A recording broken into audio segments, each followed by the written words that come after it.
Hello, friends. Welcome back to Great People Interview Series. Today, we have with us somebody who's built businesses and many businesses. Well, he's pivoted many a times. So that's going to be an interesting area for us to understand, when things are not going well, how you change your strategy. hmm He's also an investor and an IT contractor. Let me have the pleasure and honor to welcome George. Thank you, man. Thank you. That's kind words. Appreciate it. Happy to be here. Great, great.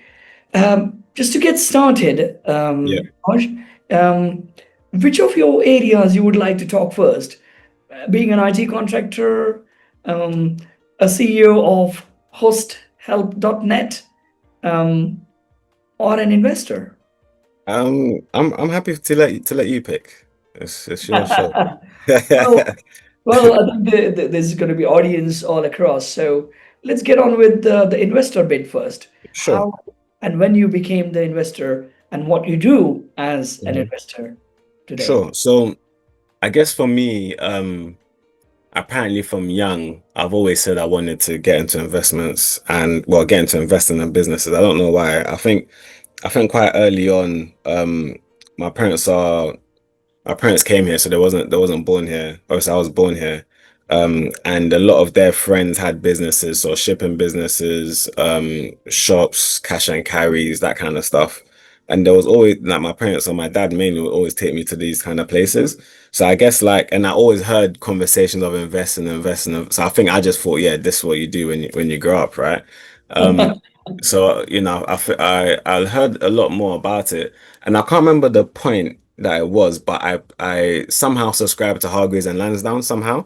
Um, when I was just reading about, I think I was looking at savings accounts and things like that, and I was reading about ISAs and all that kind of stuff, and then I kind of ventured into pensions because I think when I started contracting after that after college when I started contracting at some point, it then all kind of wrapped in together. But from college, I was the one telling my friends about ISAs, help to buys, interest rates, that kind of stuff, like from a very, very, very early on. I got the app at some point, I think maybe like 2013, 2014. And I just started building a watch list. So I just used to read all the daily rundowns that they provide. They provide about three different types of daily rundowns for UK, Europe, and US. So I just used to read and see what's happening with the economy, what's going on. I didn't understand all of it, but I thought if I keep reading it, eventually I'll pick up stuff. I can always Google things I don't understand and things like that. Um, and then yeah, I think I started reading some books later on. And then yeah, I just started to figure it out. And then I just, COVID hit. COVID didn't hit straight away. So this is like later, 2019, like the last 6 months of 2019, where I saw that a lot of people were leaving their stock positions, so like Bezos, etc. They was cashing out large amounts of their stock. And I remember reading somewhere that when people sell, it's the time to buy. So essentially, what I did is I looked at my watch list and I was like, hey, I guess I guess it's that time. I just bought as many shares as I could of all the companies that I've been looking at. Maybe they're about 200 plus at the time, and I just thought, yeah, this is what we're doing now. And yeah, I haven't looked back since, I guess. Wow, amazing, Yeah, amazing. Well, today we plan to talk about scaling business uh, sure. smartly and Yep, how do you build sustainable digital yep, businesses with yep. affordable innovation. Uh, hmm do you want to give your views to start with? Yeah, I guess it's quite interesting because I guess early on, in them in investing, I guess you're looking at companies that I know at a large scale, so you don't think about the startup aspect. So I used to look at balance sheets and stuff. I think, oh, why they're not doing so well? Like they could just make easy changes. I don't get why they're not making these changes. But Yeah. I soon realized that it's a very different ball game when you're doing it yourself. So you see a lot of companies, barely any profit or they're reinvesting a lot of their profit, etc. And you think, why is there not more cash available? Um, and I guess yeah, I just kept on looking at that. I kept on looking at um what startups were doing. I didn't really know what a startup was, funny enough, like because I just knew about big businesses. So in my opinion, it didn't make sense to start a business. I would either emulate, so I used to emulate businesses. So like, you know, I started buying and selling cars because my mechanic was doing it. And then he showed me how to buy, you know, how to buy these cars, how to identify them. So I was like, great, that's what I'm doing now. I'm going to try that. You know, I was at the time I was growing my hair, so I looked at, you know, things to help black hair grow and be natural, and you know, people were trying to get back to me. There was a time of where people was excited about, you know, doing a big chop and things like that. But I looked into a lot of the products that I was using that were for black people, and I realized that some of them were quite cancerous and they had a lot of chemicals in them. So I just started looking at ways that I could help with that as well. And I guess yeah, I just like to try stuff. That's the truth. Like that's all it is. I like to try new things. I like to see what I can get myself involved with. And obviously I like to make money in the process where I can. Um, so yeah, that's kind of what I guess the affordable side means to me is I like to start small. So I'll try something and see if it works. So for example, with the hair care example that I gave, I maybe made about 30 bottles. And I was just, I guess before then I was talking about my journey so much on my Snapchat at the time that people already knew what I was like, you know, what I was planning to do. So I got a few people involved. You know, I started cooking oil. It was crazy in my kitchen. Started cooking oil. I got bottles, spray bottles. You know, doing all sorts of mixtures. Just trying to get it right. And then yeah, I tested it myself. It was working. People was complimenting me, and I thought, oh, you know, I got bottles there. And then in one night, I sold all the bottles. And I was like, oh, this is very viable. But I started small, not realizing, you know, how big of a situation the hair care industry is. And I guess if you're playing with that kind of stuff, you have to start thinking about regulations and all of these things. So I flew out to Turkey with my friend to go and meet some manufacturers. And then I started looking at minimal order quantities. I was like, whoa, maybe this is not this is not something you start, you know, as your first thing that you're trying to understand business. Um, so then yeah, you know, after a while I after trying the various things, I just took a step back and, you know, I thought, let me focus on my strengths. Um, and I guess a lot before then, a friend of mine was speaking to me about business. And after he spoke to me, I started looking at, you know, I started looking at acquiring a business. That was like maybe in 2017, way before I had done anything. To do with business in any capacity. So the one of the first things I did was I remember somebody had an advertisement for website building. So they'll build websites for you. They'll build like a functioning site, and then you know you can make money with the site. And I was like, okay, cool. So I think it was like $300.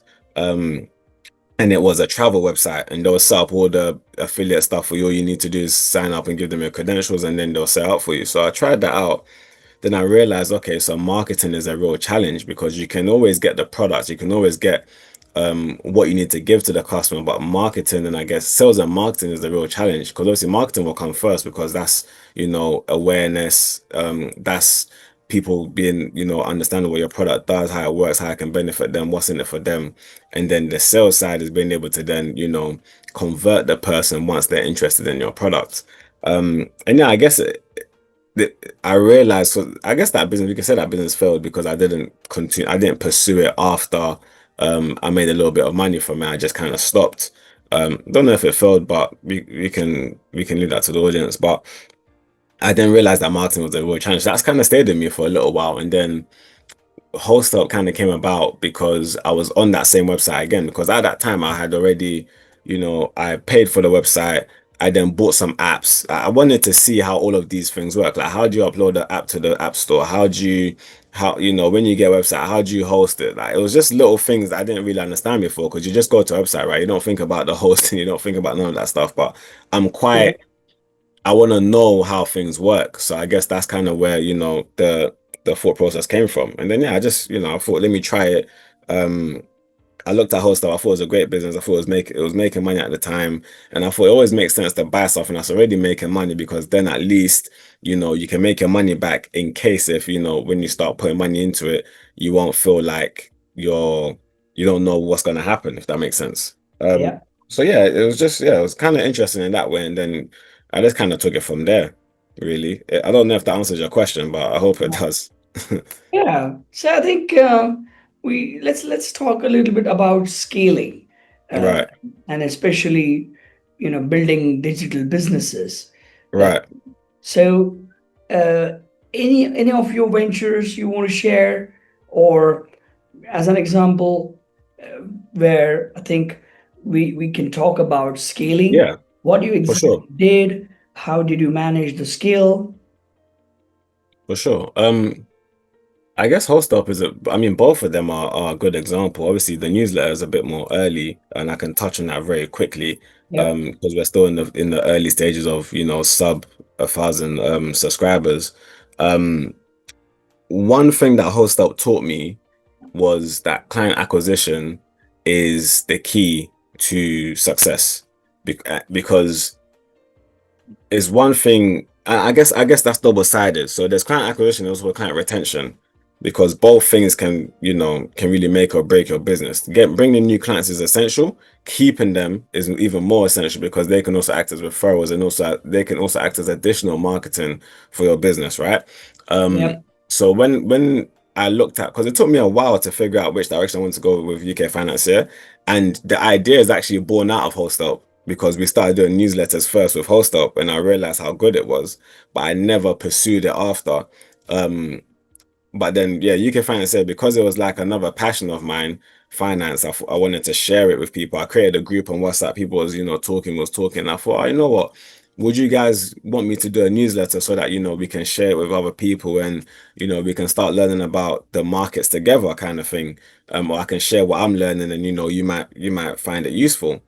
And it was like, yeah, sure. So then I just started putting it together. So I started like maybe 14 subscribers. Like I said, now we've got a few hundred.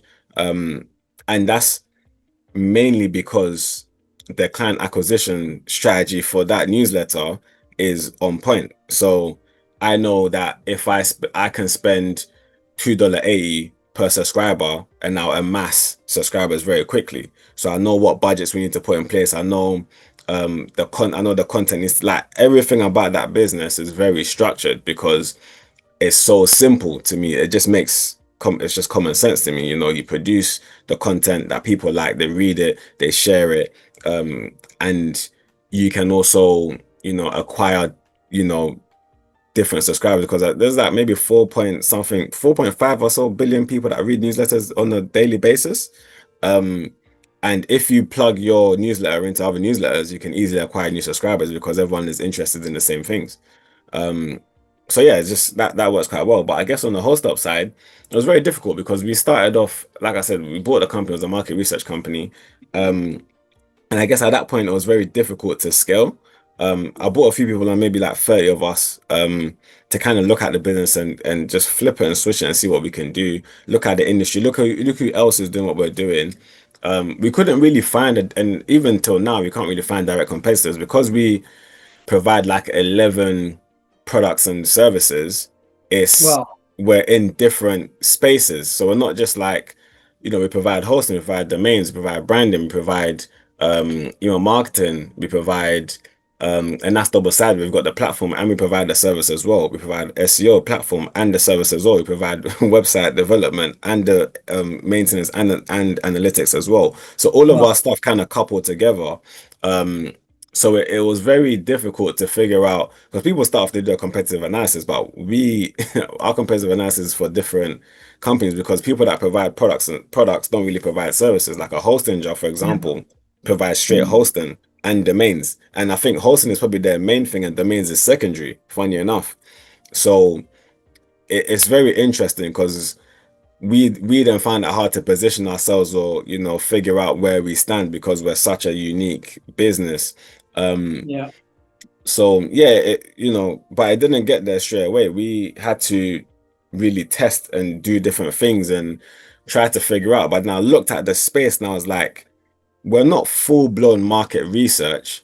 And I just had to think about the customer journey. If somebody's going to get a domain, they don't know what people don't really know what hosting is. That's why people push domains so much. Because once you get a domain, you need hosting. Yeah, Because if you get a domain and you want to use it, you need hosting. So whether that's email or website, you need hosting. So hosting doesn't really get spoken about. It's kind of like an underwritten rule. yeah, Um, it's almost like buying a car, but you need servicing. But servicing is not the main thing you think about. You just know yeah. that it's there, it just runs, right? The engine Yeah, just runs. it will come. Exactly. So yeah, everyone pushes domains because once they get you on the domain, then they can upsell with hosting, email, website, whatever. Um, so yeah, that's what made me think, okay, if we are focused on getting people the right hosting, and plus once you get hosting, you don't really switch. When was the last time you switched to hosting company? Yeah, absolutely right. You Once you're don't do set it. up, you know it's It's sticky, done. because you set up so much, you have your file structure, everything is working, and as they say, don't try to fix something that's not broken. So Exactly. if your hosting is not broken, why You you won't try try to fix to it. change it to something else? Yeah, Just do it. Um, exactly. and that's, you're right. I think that's why people don't change hosting uh, No, often, exactly. even though there are attractive offers. Um, Yeah, it and doesn't matter. it's sometimes funny. Some of these hosting providers. Uh, Hmm. we had a renewal recently, Right. and I'm paying more Hmm. than the new customer who is entering their network. And I said to them, well, shouldn't I be paying less?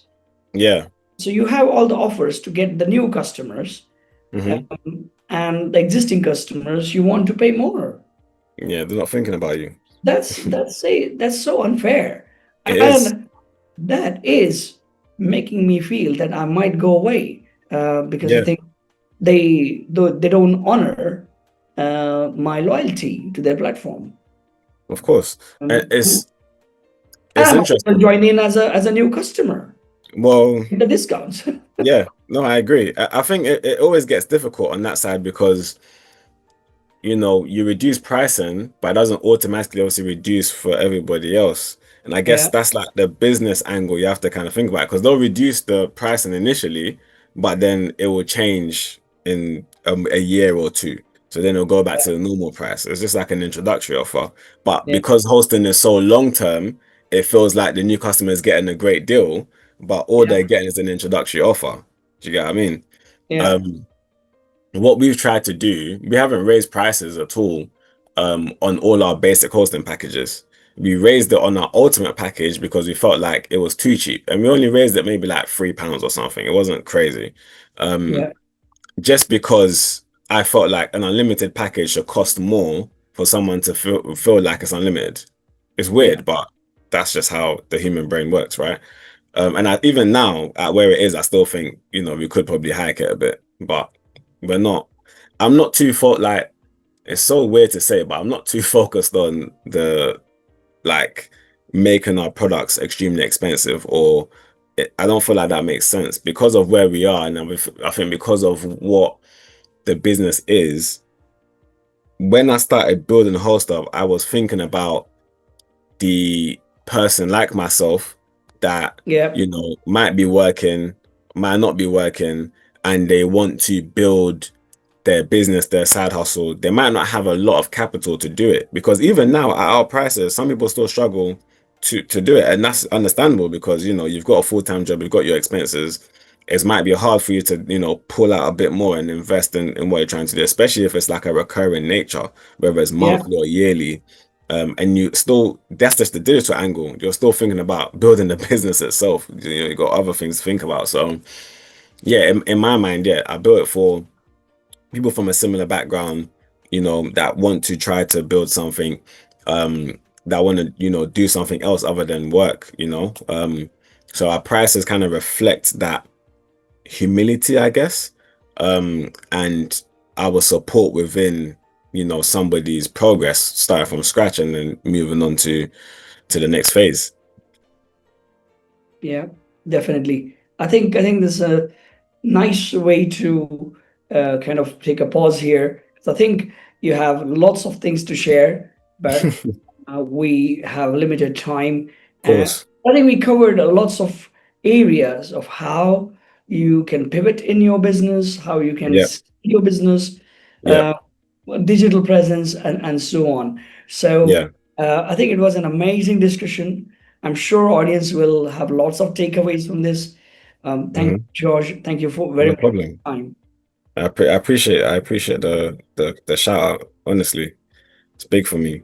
So I Any appreciate it. any shout outs for the audience? Any suggestions? In terms of like what to do, Yeah, entrepreneurs yeah, getting onto the business ladder. yeah. I mean, cash flow is important, whether you get that from your business or you get that from a job. There's no shame in continuing to work while you build your business. There's no shame in what you do, whether you're cleaning, what, no matter what. Um, because I guess one thing that people don't really think about is, yeah, you start this business, is great. You're building it, it's making money, but you don't want to start using that money straight away, right? You want to use that money to reinvest into the business. So it's always important to still have cash flow outside of that that can handle your expenses while, because the quickest way to grow a business is to keep reinvesting. And I think what tends to happen is people, let's say you start a makeup business, right? You're charging £50 a face, and um you start making £200-300 a day, right? Instead of you to maybe, and you might be traveling to these bookings, but instead of you to think, okay, maybe I should invest into a car, or I should invest into like my own studio and things like that. You can only do that if you're building cash outside of spending it. So all that money that you're making, you can do that, you can use that to build something bigger. And you always got to think about the scale. You got to think about, you got to kind of start with the end in mind. So where do you want to get to? And what is it going to take for you to get there, so that once you start making money, you can start to account for the money that you're making, if that makes sense. I think most people don't, and like myself, you don't think about it initially, but eventually like you realize, okay, you need to have cash on hand, and that's always what you have to think about. Business is about making money. Like no matter how we try to swing it, it's about making money, but it's also about delivering the best possible product or service so that people are proud to pay. That's it. Absolutely fantastic, spot on. Thank you so much once again for your time, George. No problem. No problem. I appreciate it. Yeah. See you, man.